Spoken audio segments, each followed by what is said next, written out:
Жаргалан сумын иргэдийн төлөөлөгчдийн хурал сумын засаг дарга түүний тамгын газраас төлөөллийн байгууллагыг бэхжүүлэх төсөлтэй хамтран иргэдийн төлөөлөгчдийн хурлын хороодоос иргэдийн оролцоотой хяналтыг хэрэгжүүлэх нь үйл ажиллагааг энэ сарын 5-наас эхлэн 3 үе шаттайгаар зохион байгуулж байна. Жаргалан сумын 12 багийн иргэд болон багийн иргэдийн нийтийн хурлын төлөөлөгч, дарга тэргүүлэгч, төлөөлөгчдийг хамруулан эхний шатанд засаг даргын мөрийн хөтөлбөр, үндсэн чиглэлийн биелэлтэнд хяналт шинжилгээ хийх арга зүйн талаар сургаалт зохион байгуулж мэдлэг мэдээлэл өгсөн бол үйл ажиллагааны 2 дахь шат болгож Жаргалан сумын засаг даргын мөрийн хөтөлбөр тусгагдсан хоггүй ховд хот хөтөлбөрийг хэрэгжүүлэхтэй холбоотой хог хаягдлын менежментийг сайжруулах нь нээлттэй хэлэлцүүлэхийг зохион байгууллаа. Ховд хот нь Монгол Улсын их хурлын 2003 оны 01-р тогтоолоор Баруун Бүсийн Тулгуур төв хотоор батлагдсан улсын зэрэглэлттэй хот бөгөөд хотын засаг захиргааны 12 багт 40 мянга гаруй хүн ам оршин сууж 900 гаруй аж ахуй нэгж байгуулах үйл ажиллагаа явуулж байна. Хүн амын өсөлт хотжилд үйлдвэрлэжилтийн нөлөөгөөр хог хаягдлын хэмжээ жил тутамд нэмэгддэг байна. Иймээс хотынхоо хог хаягдлын зөв менежментийг бий болгох үүднээс энэхүү хэлэлцүүлгийг зохион байгуулсан юм а. Нээлттэй хэлэлцүүлэгт маань бол 120 гаруй иргэн ирж оролцлоо. Иргэдээс маань бол маш үнэтэй санаа бодол гарч байна. Иргэд маань бол хатуу хог хаягдлаа ялгадаг болъё. Хатуу хог хаягдлын үйлдвэр байгуулъя. Маш их одоо арх ундаа үйлдвэрлэж байгаа газруудаас маш их архины шил ундаа орж иж байна. Үүнийг тухайн үйлдвэрлэсэн үйлдвэрийн газруудад нь хариуцлага тоожж энэ шил хог хаягдлаа бол эргүүлэн татах яаж зохион байгуулах талаар мөн сөөхүүд маань бол хог хаягдлаа яаж менежмент хэрэглэж хог хаягдлыг хотынхоо хог хаягдлаас салах вэ гэсэн оновчтой санаануудыг бол дэвшүүлж байна. Хог хаягдл гэдэг бол зөвхөн хотын ярих, зөвхөн хот тогтчлуулахад ажиллаж байгаа хэсэг хүмүүсийн үүрэг хариуцлага биш. Иргэн бүр өнөөдөр байгаль дэлхийд амьдарч байгаагийнхаа хувьд бол хог хаягдлыг тарьж байгаа. Эндээс бид нар бол хог хаягдлын менежментийг сайжруулахын тулд сургуулийн өмнөх боловсролоос нэхлээ дунд сургуульд үе дамжуулан хүмүүст хог хаягдл байгальд ямар их хор хөнөөлтөй байна. Энэ талаар бол лекц дугуйлан сурталчилгааг маш их хийх ёстой байна. Иргэн хүртэл одоо айлын эзэгтэй хүртэл гэрээсээ гарах, орон сууцнд амьдарч байгаа ч ба гэр хороолд амьдарч байгаа ч гэрээсээ гарч байгаа хог хаягдлаа ямар английн ялгалт хийх вэ? Ясаа яах юм бэ? Хогтойгоо холиот хайчих юм уу? Нохоо амьтны идэх хог хаягдлыг хааш нь ялахгүй тий. Боб борцгийнхаа хатсан зүснийг хааш нь хаях вэ тий. Өөрсдөөс гарч байгаа одоо тэр ахуйн бохирдол хог хаягдлаа хааш нь ялахгүй. Энэ дэр бол хүмүүсийн шүүмжлэлтэй хандж байгаа гол хандлага бол хүмүүс бол аж ахуйн нэгжүүд бол хашаандаа маш их хог шатааж байна. Хувийн эмнэлэг болон эмнэлгийн байгууллагууд бол мөн эмнэлгийн хог хаягдлыг маш их хэмжээгээр шатааж байна. Энэ дээр авах арга хэмжээ байна уу гэсэн асуудлуудыг бол иргэн дэвшүүлж байна. Захиргааны зөрчлийн хуулиар иргэн болоод тэрийг мэдээлэх юм бол хог хаягдл байгальд хог хаягдл шатаасныхаа хариуцлагыг захиргааны зөрчлийн хуулиар торгуул хүлээхээр бол заагдсан байгаа. Энэ мэдээллийг бас иргэд маань нээлттэй ирүүлж яхах нь зүйтэй юм аа. За хог хаягдлын асуудал бол өнөөдөр манай хотын тулгамдсан асуудлуудын нэг бол гарцаа авахгүй байгаа.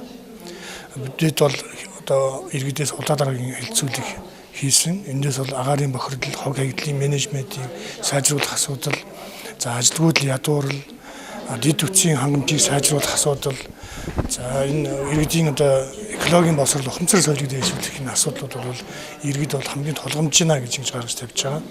За аймаг орон нутгаас авж байгаа дунд хугацааны хөгжлийн бодлогын баримт бичгүүд, ховд аймгийг хөгжүүлэх стратеги, ногоон хөгжлийн зорилт гэдэг баримт бичгүүд дээр бол одоо өнөөдөр хог хаягдлын менежмент бол гарцаа авахгүй тавьж байгаа. Ногоон хот гэж ямар хот вэ гэхээр зэрэг харилцаа холбоо, цэвэр бохир усны одоо ухаалаг дэд зүхий, хог хаягдлын зохистой зөв менежменттэй хүний амьдралын тав тухыг хангасан ийм хот бол ухаалаг хот юм а гэдэг ингэж хөгжлийн бодлогоо улс орнуудынхаа хэмжээнд ногоон хөгжлийн бодлогоор тодорхойлсон байгаа. Энэ үед бол бид хог хаягдлынхаа асуудлыг бол зайлшгүй ярих шаардлагатай.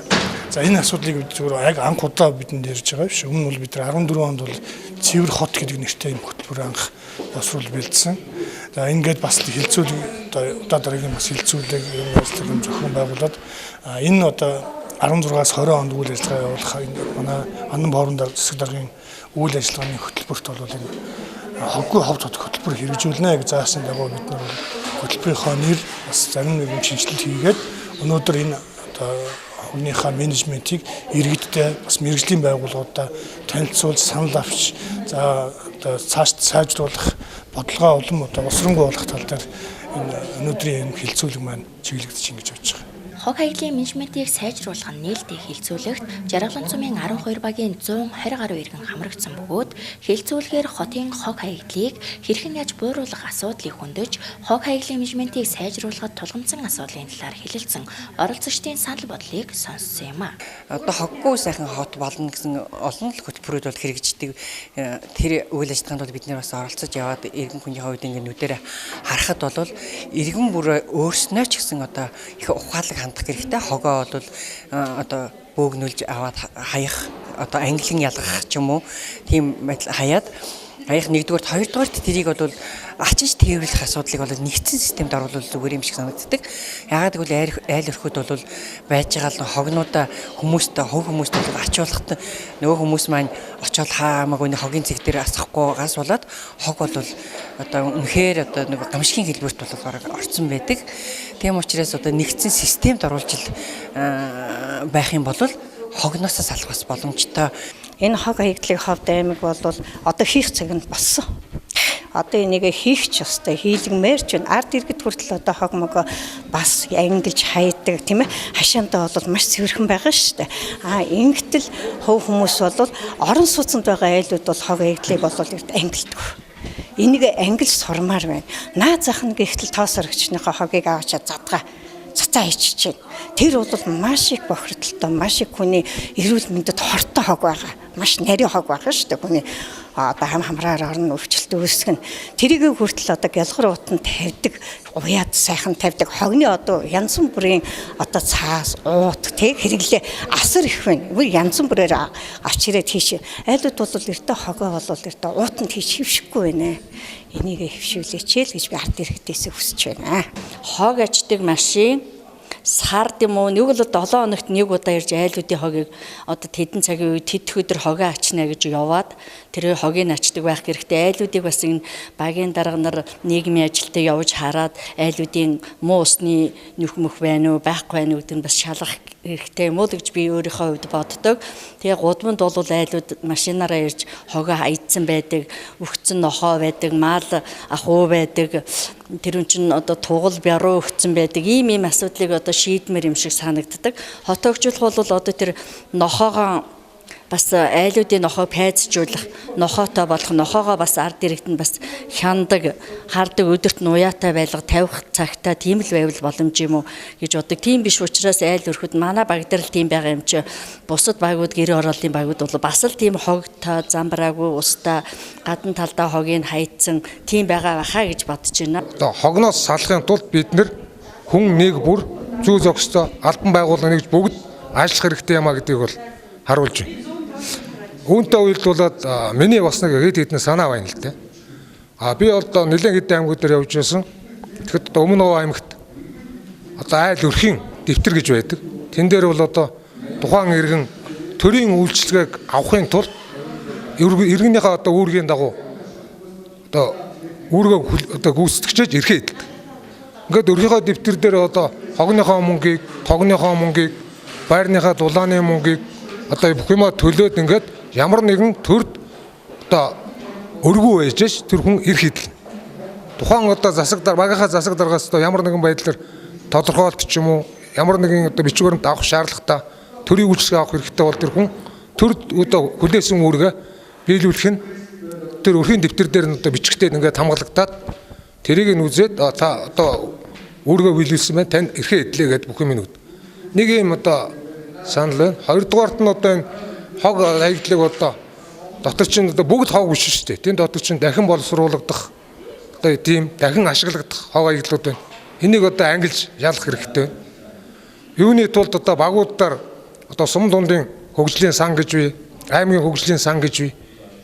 Одоо жижиг дунд үйлдвэрлэл хөгжүүлэх сан гэдэг одоо өчнөөл тэр умаар нийцсэн гэсэн юм яриатай.